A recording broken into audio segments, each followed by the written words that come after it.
میرا نام عامر ہے۔ آج میری شادی ہوئی تھی اور میری بیوی دلہن بن کر میرے کمرے میں میرا انتظار کر رہی تھی۔ میری بیوی بہت ہی معصوم اور خوبصورت تھی۔ میں نے ارادہ کیا تھا کہ میں اپنی بیوی کا بہت زیادہ خیال رکھوں گا۔ میں ایک جوائنٹ فیملی میں رہتا تھا۔ میرے 4 چاچو بھی ہمارے ساتھ رہتے تھے۔ میری امی بھی بہت ہی سخت طبیعت کی مالک تھی۔ میں نے سوچ لیا تھا کہ میں اپنی بیوی کو سب سے بچا کر اور چھپا کر ہی رکھوں گا۔ میری ساس سسر نے کہا تھا کہ ان کی بیٹی بہت زیادہ معصوم ہے اور ڈپریشن کا بھی شکار رہی ہے، اس لیے اس کا بہت زیادہ خیال رکھنا۔ ان کا کہنا تھا کہ وہ جوائنٹ فیملی میں شادی نہیں کرنا چاہتی تھی، لیکن جو اس کی قسمت، میں نے اپنی بیوی کے لیے بہت سارے تحفے تحائف لیے تھے۔ جو مجھے فیملی بنانے کا بہت شوق تھا، میں نے اپنی بیوی کو ساری زندگی آنکھوں پر بٹھا کر رکھنے کی قسم کھا لی تھی۔ اگر مجھے دنیا کہتی کہ یہ بیوی کے نیچے لگ گیا ہے یا زن مرید ہو گیا ہے تو مجھے کوئی فرق نہیں پڑتا، کیونکہ میں نے تو اب اپنی بیوی کا ہی خیال رکھنا تھا۔ میرے بابا بھی اسی طرح کے تھے۔ خاندان میں ان کو بھی کافی باتیں سنائی جاتی تھیں، لیکن میرے بابا نے میری ماں کو ہمیشہ رانی بنا کے رکھا تھا۔ یہی وجہ تھی کہ میری ماں ابھی تک خوبصورت اور جوان نظر آتی تھی، اور میری ماں اور بابا کی زندگی بہت اچھی تھی۔ ایک مرد کیا چاہتا ہے کہ اس کی بیوی ہمیشہ خوبصورت اور جوان رہے، اور عورت تب ہی بوڑھی ہوتی ہے جب اس کے ساتھ غلط رویہ رکھا جاتا ہے، دکھ دیا جاتا ہے۔ اگر میں اپنی بیوی کا خیال رکھتا اور وہ ہمیشہ خوبصورت اور جوان رہتی تو اس میں فائدہ کس کا تھا؟ ظاہر ہے میرا ہی تھا۔ یہی بات سب کچھ سوچتے ہوئے میں اپنے کمرے میں جا رہا تھا۔ میں نے اپنی جیب سے ایک دفعہ انگوٹھی نکال کر چیک کر کے دیکھی کہ اندر انگوٹھی ہے بھی یا نہیں۔ کہیں میرے دوستوں نے کوئی شرارت تو نہیں کر دی، لیکن ڈبی میں خوبصورت سی انگوٹھی نظر آ رہی تھی جس کو میں اپنی بیوی کی انگلی میں پہنانے والا تھا۔ اس کے ہاتھ بہت خوبصورت تھے۔ جب وہ میرے ساتھ بیٹھی تو میں اس کے ہاتھوں کو ہی دیکھ پایا تھا، اس کی طرف نظر نہیں کر پایا تھا، نہیں تو لوگ مذاق اڑاتے۔ میں بہت زیادہ خوش تھا۔ کمرے میں داخل ہوا تو میری بیوی سامنے بیٹھی تھی، بہت ہی زیادہ خوبصورت اور حسین لگ رہی تھی۔ ایسا لگتا تھا کہ کوئی پری ہے جو میرے کمرے میں آ گئی ہے۔ لیکن میں خوش تھا کہ یہ لڑکی واقعی مجھے بہت اچھی لگتی تھی اور میری ساری زندگی اس کے ساتھ گزرنے والی تھی۔ اس کے کمرے میں ہمارے بیچ وہ سارے لمحات گزرنے والے تھے جن کے میں نے خواب دیکھے تھے۔ میں نے جا کر اس کا گھونگھٹ اٹھایا تو وہ مجھے بہت زیادہ خوش ہو کر ملی۔ وہ واقعی بہت خوبصورت تھی اور دلہن بن کر تو اور بھی زیادہ حسین لگ رہی تھی۔ وہ بھی مجھے دیکھ کر مسکرائی، اور جب میں نے اس کی تعریف کی تو وہ بدلے میں اس نے کہا کہ آپ بھی بہت اچھے ہیں۔ اس کی مسکراہٹ، اس کی آنکھیں، اس کے باریک باریک ہونٹ، سب کچھ بہت زیادہ خوبصورت تھے۔ میں تو اس کو دیکھتا ہی جا رہا تھا، لیکن اس نے مجھے کہا کہ میں چاہتی ہوں کہ زندگی کی شروعات کرنے سے پہلے ہم 2 نوافل ادا کر لیں۔ میں نے کہا کہ کیوں نہیں، تمہاری جیسی ہم سفر پا کر تو ضرور شکر ادا کرنا چاہیے، نہیں تو ہمیں نظر لگ جائے گی۔ میں نے کہا کہ پہلے میں پڑھ لیتا ہوں، پھر تم پڑھ لینا۔ میں نے 2 نفل شکرانے کے ادا کیے اور یہ بھی سوچ لیا کہ ہمیشہ اپنی بیوی کا خیال رکھوں گا۔ ایسا لگا کہ میں نے آج خود سے وعدہ کیا تھا کہ میں اس کو کبھی دھوکے نہیں دوں گا۔ میری بیوی دلہن کے لباس میں بہت زیادہ حسین لگ رہی تھی۔ میں نے کہا کہ تم بھی نفل پڑھ لو اور پھر میرے پاس آ جانا۔ میری بات پر وہ بہت زیادہ گھبرا گئی اور کہنے لگی آج کی رات وہ صرف عبادت کرنا چاہتی ہے۔ مجھے اس کی بات سن کر خوشی ہوئی کہ میری بیوی تو بہت نیک ہے۔ اس نے جائے نماز بچھا کر اس پر 2 نفل شکرانے کے پڑھے اور پھر وہ اسی طرح عبادت میں مصروف ہو گئی۔ میں سامنے بیٹھ کر اسے ہی دیکھ رہا تھا۔ مجھے اس پر بہت پیار آ رہا تھا۔ رات 12 بجے سے صبح کے 4 بج گئے، مگر وہ ابھی تک عبادت میں مصروف تھی۔ لیکن اب جیسے ہی وہ سجدے میں گئی تو اس نے سجدہ لمبا ہی کر دیا تھا۔ مجھے لگا کہ شاید اللہ کا شکر ادا کر رہی ہے، اس لیے اتنا لمبا سجدہ کر رہی ہے۔ لیکن میں یہ دیکھ کر حیران رہ گیا کہ 10 منٹ گزر گئے تھے اور وہ ابھی تک سجدے میں ہی بیٹھی تھی۔ تھوڑی دیر کے بعد مجھے مجبوراً اس کا نام پکارنا پڑا۔ مجھے پتا تھا کہ اگر نماز میں ہوگی تو اپنی نیت تو نہیں توڑے گی، لیکن اٹھ کر ضرور بیٹھ جائے گی۔ لیکن وہ ہلی بھی نہیں۔ تھوڑی دیر کے بعد میں اس کے قریب گیا۔ مجھے ایسے لگا کہ وہ سانس ہی نہیں لے رہی۔ میں نے اسے اٹھا کر سیدھا بیٹھایا، مگر وہ بے ہوش ہو چکی تھی۔ میں حیران بھی ہوا اور پریشان بھی کہ اس کو کیا ہو گیا ہے۔ شاید وہ تھکن کے مارے بے ہوش ہو گئی تھی، تبھی تو وہ سجدے سے سر نہیں اٹھا پا رہی تھی۔ وہ کوئی بھی رد عمل نہیں دے رہی تھی۔ میں بار بار اسے پکارنے لگا۔ میں نے کہا کہ نورین، تمہیں کیا ہو گیا ہے؟ میں نے اس کو پوری طرح سے جھنجھوڑا، اتنی زور سے کہ وہ اگر بے ہوش ہوتی تو اٹھ جاتی، لیکن مجھے تو لگتا تھا کہ وہ اس دنیا سے جا چکی ہے۔ میں نے اپنی ماں کو بلایا۔ ابھی گھر میں کچھ مہمان بھی تھے جو رات کو ہمارے گھر ہی رک گئے تھے۔ انہیں صبح اپنے گھر جانا تھا۔ میری آوازوں پر وہ بھی کمرے میں آ گئے۔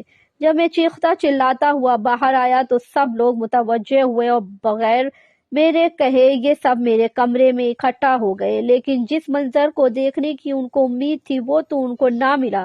جب میری بیوی کو چیک کیا گیا تو پتہ چلا کہ وہ اس دنیا میں نہیں ہے۔ اس نے جیسے ہی سجدے کے لیے سر زمین پر رکھا، اس کی روح پرواز کر گئی تھی۔ میرے لیے یہ دکھ بہت بڑا تھا۔ میں اس کے لیے تیار نہیں تھا۔ مجھے سمجھ نہیں آ رہی تھی کہ کیا ہو رہا ہے۔ سب نے یہ بات کہنا شروع کر دی کہ دلہن تو مر گئی ہے۔ امی نے کہا کہ تم نے کیا کیا؟ اس کے ساتھ تم نے لڑکی کو مار ڈالا ہے۔ اور نہ جانے کس نے میری بیوی کے ماں اور باپ کو فون کر دیا۔ وہ لوگ آئے اور انہوں نے اپنی بیٹی کا حال دیکھا تو ان کی حالت بھی بہت عجیب تھی۔ وہ اپنی بیٹی کو وہاں سے لے جانا چاہتے تھے۔ ہمیں کچھ سمجھ نہیں آ رہا تھا کیا سے کیا ہوا ہے۔ تو میرے تو کان بند ہو گئے تھے۔ مجھے کوئی پکارتا تو مجھے ٹھیک سے اس کی آواز سنائی نہیں دے رہی تھی۔ میری جگہ کوئی بھی ہوتا تو شاید اس کا حال یہی ہوتا۔ خیر، وہ لوگ میری بیوی کو لے گئے۔ میری بیوی اب اس دنیا میں نہیں تھی۔ میں جس کے ساتھ رہنے کے خواب سجا رہا تھا اور وہ اس دنیا سے جا چکی تھی۔ ہم ان لوگوں کو فون کر رہے تھے لیکن وہ جواب نہیں دے رہے تھے۔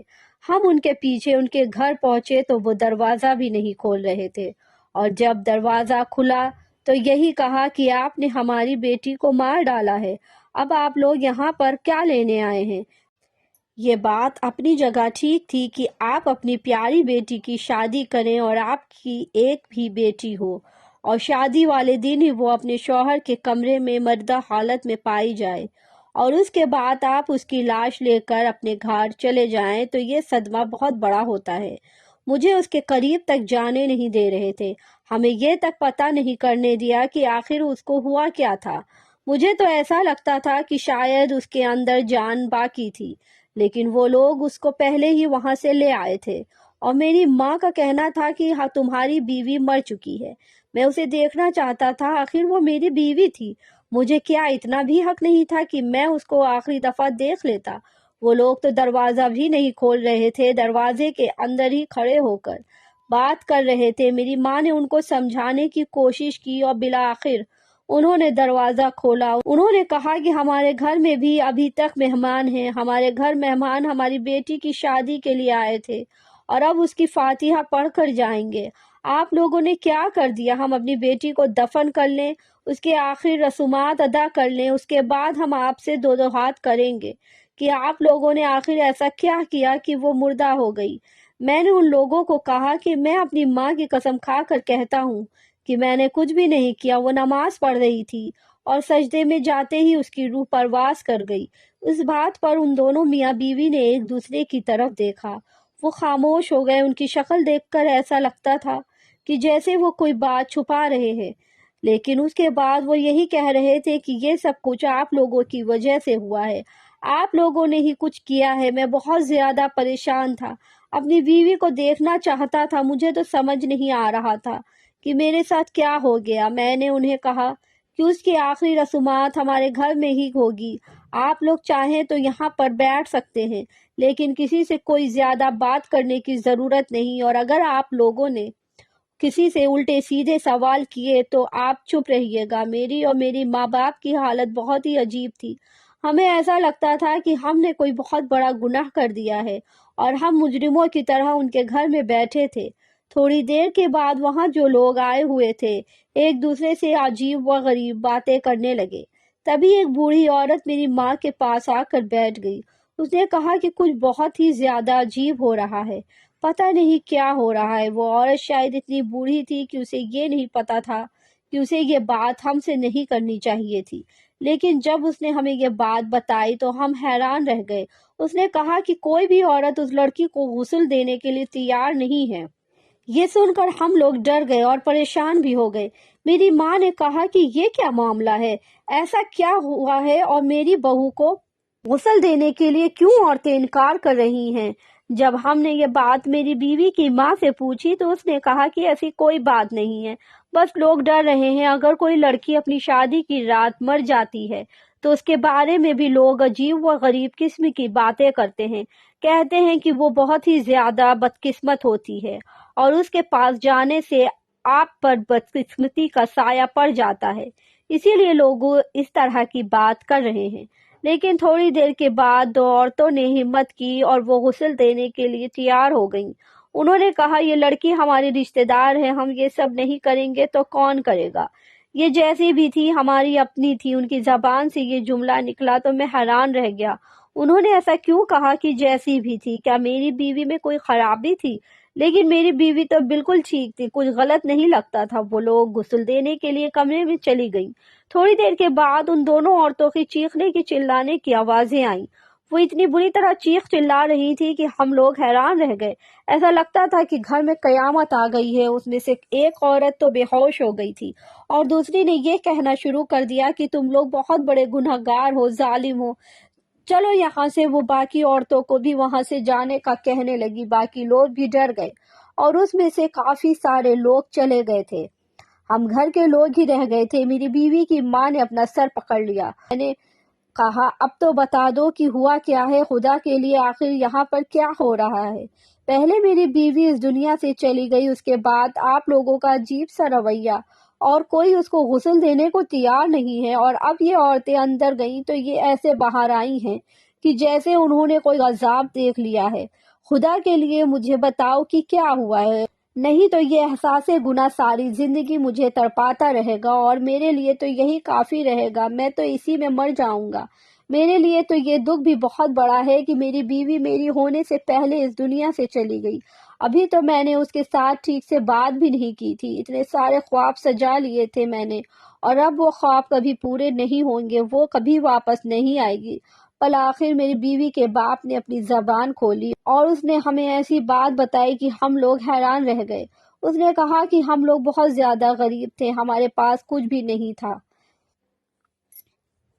یہاں تک کہ 2 وقت کی روٹی بھی نہیں ہوتی تھی، لیکن ہماری بیٹی بہت زیادہ خوبصورت تھی اور سمجھدار بھی۔ ایک دن اس پر ایک آدمی عاشق ہو گیا جو بہت زیادہ امیر تھا، لیکن اس کی شادی ہو چکی تھی اور اس کی بیوی فوت ہو چکی تھی۔ وہ عمر میں ہماری بیٹی سے بڑا تھا لیکن بہت زیادہ امیر، اور ہماری بیٹی سے بہت محبت کرتا تھا۔ اس نے ہمارے گھر آ کر رشتہ مانگا تو ہم نے انکار کر دیا کہ ہم اپنی بیٹی کی شادی ایسے انسان سے کیوں کرواتے جو ہماری بیٹی سے عمر میں بڑا تھا۔ لیکن اس نے بہت زیادہ منتیں کی، سماجتیں کی، پھر بھی ہم نے انکار کر دیا۔ مگر ایک دن ہماری بیٹی نے خود کہا کہ وہ اس آدمی سے شادی کرنا چاہتی ہے کیونکہ وہ بہت زیادہ امیر ہے اور وہ کب تک زندہ رہے گا؟ جب اس دنیا سے چلا جائے گا تو اس کی ساری دولت ہماری ہو جائے گی۔ اس نے کہا کہ آپ میری شادی اس کے ساتھ کروا دیں، لیکن نکاح کرنے سے پہلے وہ ہمیں لکھ کر دے کہ اس کے مرنے کے بعد اس کی ساری دولت میری ہوگی۔ وہ میری بیٹی کی محبت میں اس قدر پاگل تھا کہ وہ یہ سب کچھ مان گیا۔ اس نے کہا کہ اگر میں اس دنیا سے چلا گیا تو میرا سارا کاروبار، میرا گھر اور میری سب گاڑیاں اور جائیداد میری بیوی کے نام ہو جائیں گی۔ میں نے اپنی بیٹی سے کہا لیکن وہ اس دنیا سے جانے والا تو نہیں ہے، تمہاری زندگی کے کچھ سال تو اس آدمی کے ساتھ ہی گزریں گے، تم کیوں اپنی زندگی برباد کرنا چاہتی ہو؟ میری بیٹی نے کہا کہ جو میں کر رہی ہوں بالکل ٹھیک کر رہی ہوں، آپ فکر نہ کریں۔ اس آدمی کا نام مشتاق تھا، وہ ہماری بیٹی کے عشق میں پاگل تھا۔ ایسی دیوانگی ہم لوگوں نے کبھی نہیں دیکھی تھی۔ میری بیٹی کہتی ہے کہ کھڑے ہو جاؤ تو وہ کھڑا ہو جاتا تھا، میری بیٹی کہتی کہ بیٹھ جاؤ تو وہ بیٹھ جاتا۔ وہ میری بیٹی کے تمام ناز نخرے اٹھاتا تھا، دولت کو پانی کی طرح بہاتا تھا، جس چیز پر میری بیٹی نے ہاتھ رکھتی اس چیز وہ اس کی کر دیتا۔ ایسا نہیں تھا کہ میری بیٹی سے زیادہ خوبصورت عورت اس کو مل نہیں سکتی تھی، لیکن شاید اس نے میری بیٹی سے محبت ہو گئی تھی، اس کی محبت بولتی تھی۔ وہ ہر بات میں میری بیٹی کا بہت زیادہ خیال رکھتا تھا، اسے بہت خوش رکھتا تھا۔ ایک دن ہماری بیٹی اس سے ناراض ہو کر ہمارے گھر واپس آ گئی۔ تب اس نے ایک دن میں ہماری بیٹی کے نام دنیا بھر کے تحفے اور پھول بھیج دیے تھے۔ ہم نے بھی اسے اپنا داماد قبول کر لیا تھا۔ ہم تو اس کی لمبی عمر کی دعا کرتے تھے، کیونکہ ہماری بیٹی کو اس سے زیادہ محبت کرنے والا انسان نہیں ملنے والا تھا۔ ہم مانتے ہیں کہ جب ہم نے اپنی بیٹی کا رشتہ کیا تھا، یہی سوچ کر کیا تھا کہ یہ مر جائے گا تو اس کی جائیداد ہماری بیٹی کو مل جائے گی، لیکن اب ہم نے یہ بات اپنے دل سے نکال دی تھی، کیونکہ وہ بہت اچھا انسان تھا۔ وہ ہمارا بھی خیال رکھتا تھا، ہمارے گھر کے سارے خرچے وہی اٹھایا کرتا تھا، لاکھوں کے تحفے دیا کرتا تھا، اور میرا کوئی بیٹا نہیں تھا۔ میں نے تو اسے ہی اپنا بیٹا ماننا شروع کر دیا تھا، لیکن آہستہ آہستہ ہمیں یہ پتہ لگنے لگا کہ وہ بہت زیادہ بیمار رہنے لگا ہے۔ اپنی بیماری میں بھی اسے ہماری بیٹی کا ہی خیال رہتا تھا۔ وہ اس کے کاموں میں کوئی کوتاہی نہیں کرتا تھا، اسے وقت پر ہمارے گھر لایا کرتا تھا، اسے شاپنگ بھی کرواتا تھا، ہوٹل سے کھانا وغیرہ بھی کھلوایا کرتا تھا۔ جو بھی کہتی وہ مان لیتا، لیکن ہم اس بات پر حیران تھے کہ میری بیٹی کو اس کی کوئی پرواہ نہیں تھی، وہ ذرا بھی پریشان نہیں تھی، یہاں تک کہ اس کی طبیعت بہت خراب ہو گئی۔ ایک دن تو میں خود اسے ڈاکٹر کے پاس لے گئی۔ ڈاکٹر نے کہا کہ آپ کے داماد کے جسم کے اندرونی اعضاء جو کہ بہت ضروری ہوتے ہیں، جیسے کہ دل، گردے، وہ خراب ہو رہے ہیں۔ سمجھ نہیں آ رہا ہے کہ یہ کیوں خراب ہو رہے ہیں، لیکن وہ بہت تیزی سے خراب ہو رہے ہیں، اور اس طرح تو یہ اس دنیا سے چلے جائیں گے۔ اس کے پاس بہت پیسے تھے۔ ہم نے کہا بیٹا علاج کرواؤ، لیکن جس کے پاس جاتے تو وہ یہی کہتا کہ بہت دیر ہو چکی ہے، اب ان کے پاس زیادہ وقت نہیں ہے۔ پھر بھی وہ میری بیٹی کا ہی دیوانہ بنا ہوا تھا، لیکن میری بیٹی کو دیکھ کر ایسا نہیں لگتا تھا کہ وہ ذرا بھی پریشان ہے۔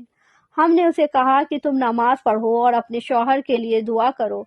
وہ اچانک سے پھٹ پڑی۔ اس نے کہا کہ میں اس کو مارنے کی تیاریاں کر رہی ہوں اور آپ اس کی صحت کے لیے دعائیں مانگ رہے ہیں۔ یہ سن کر ہم حیران رہ گئے۔ اس نے کہا کہ میں اپنے شوہر کو پوائزن دے رہی ہوں تاکہ وہ بیمار ہو کر اس دنیا سے چلا جائے، تب ساری دولت میری ہو جائے گی۔ ہم لوگ حیران رہ گئے۔ میں نے کہا کہ وہ تم سے اتنی محبت کرتا ہے۔ میری بیٹی نے کہا کہ لیکن وہ ایک بوڑھا آدمی ہے، میں اس کے ساتھ اپنی ساری زندگی تو نہیں گزار سکتی۔ میں نے پتہ نہیں یہ 1 سال کس طرح گزارے ہیں۔ آپ لوگ چاہتے ہیں کہ میں اپنی ساری زندگی ایک بوڑھے آدمی کے ساتھ گزاروں۔ ہم اپنی بیٹی کو یہ سمجھانے کی کوشش کر رہے تھے کہ وہ جیسا بھی ہے لیکن تم سے بہت محبت کرتا ہے، اور وہ تو اس مقام پر پہنچ گئی تھی کہ جہاں پر وہ ہماری کوئی بھی بات سمجھنے کو تیار نہیں تھی، اور بدقسمتی یہ کہ مشتاق نے ہماری ساری باتیں سن لی تھی۔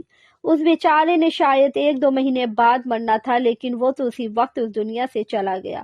اسے ہارٹ اٹیک آیا تھا، اور جاتے جاتے اس نے اتنا ہی کہا کہ تم نے میرے ساتھ اچھا نہیں کیا، میں نے تم سے اتنی محبت کی ہے، تم نے بدلے میں مجھ سے اتنی زیادہ نفرت کی، اب اللہ ہی انصاف کرے گا۔ لیکن ہماری بیٹی کو اس کی کوئی پرواہ نہیں تھی۔ اس نے عدت پوری کی اور 6 مہینے بعد تمہارے ساتھ شادی کر لی۔ ہمیں نہیں پتا تھا کہ اس کے نصیب میں یہ لکھا ہے۔ اسے اس کے کیے کی سزا ملی ہے۔ اب اس کا یہ حال ہے کہ اس کی لاش ابھی سے ہی گلنے سڑنے لگی ہے، اور کوئی بھی اس کے پاس جانے کو تیار نہیں ہے۔ میں یہ سب سن کر حیران رہ گیا، اور میرے دماغ میں یہ آواز گونجنے لگی کہ کہتے ہیں کہ ہمارے نبی کریم صلی اللہ علیہ وسلم جب معراج پر گئے تھے تو اللہ تعالیٰ اور ان کے درمیان کچھ ایسی باتیں ہوئی تھیں جو انہوں نے لوگوں کو بھی نہیں بتائی تھی۔ پھر ایک دن حضرت فاطمہ نے ان سے ایسے ہی کسی بات کا پوچھا کہ آپ ہمیں ایک بات بتائیں، تو انہوں نے کہا تھا دنیا کے سارے کاموں میں سب سے زیادہ ثواب کا کام کسی کا ٹوٹا ہوا دل جوڑ دینا ہے۔ جب یہ بات حضرت فاطمہ رضی اللہ تعالیٰ عنہا نے باقی سب لوگوں کو بتائی، وہ رونے لگے۔ انہوں نے کہا کہ ہم تو یہ سوچ کے رو رہے ہیں، جب دل جوڑنے کا اتنا ثواب ہے تو پھر دل توڑنے کا گناہ کتنا ہوگا۔ میری بیوی نے بھی کسی کا دل توڑا تھا۔ اس کے ماں باپ نے بتایا وہ کبھی بھی نماز نہیں پڑھتی تھی۔ ہم تو حیران ہیں کہ اس نے نماز کیسے پڑھی۔ شاید اس نے توبہ کر لی ہوگی، سوچا ہوگا کہ وہ تمہارے ساتھ باقی زندگی گزارنا چاہتی ہے، اسی لیے وہ اللہ کے حضور سجدے میں پیش ہو گئی، لیکن اللہ نے اسے اسی وقت اپنے پاس بلا لیا کیونکہ اس نے بہت بڑا گناہ کیا ہوا تھا۔ یہ سب جاننے کے بعد بھی میری یہی خواہش تھی کہ میں اپنی بیوی کو آخری دفعہ دیکھنا چاہتا ہوں۔ میں نے اسے دیکھنے کے لیے بڑھا تو میں نے خود پر افسوس کیا کہ میں نے یہ فیصلہ کیوں کیا۔ مجھے اسے نہیں دیکھنا چاہیے تھا کیونکہ اس کی وہ صورت میری آنکھوں میں بس گئی تھی۔ اس کا انصاف تو جیسے اسی دنیا میں ہو گیا تھا، وہ سب کے لیے عبرت کا نشان بن چکی تھی۔ اس کے ماں باپ دکھی تھے، ان کا کہنا تھا کہ وہ انسان بہت اچھا انسان تھا، ہم نے اسے قبول کر لیا تھا، لیکن ہماری بیٹی نے اس کے ساتھ اچھا نہیں کیا۔ کبھی کبھی سوچتا ہوں کہ میری بیوی بھی اپنی جگہ پر ٹھیک تھی، اس کا بھی کوئی مقصد تھا، وہ کیوں اپنی زندگی ایک ایسے انسان کے ساتھ گزارتی جس کو پسند ہی نہیں کرتی تھی، لیکن اسے اس نے جان نہیں لینی چاہیے تھی۔ میں تو ابھی بھی ہر نماز کے بعد اپنی بیوی کے لیے دعا کرتا ہوں تاکہ آخرت میں اس کے ساتھ رعایت ہو جائے۔ میں نے تو اسے اپنی بیوی ماننا تھا، اسے اپنے نکاح میں قبول کر لیا تھا۔ مجھے اس کی برائی کے بارے میں پتہ نہیں تھا، شاید وہ بھی سب کچھ بھول بھال کے ایک اچھی انسان بننا چاہتی تھی، لیکن جو گناہ وہ کر بیٹھی تھی اسے اس کی سزا اسی دنیا میں مل گئی تھی۔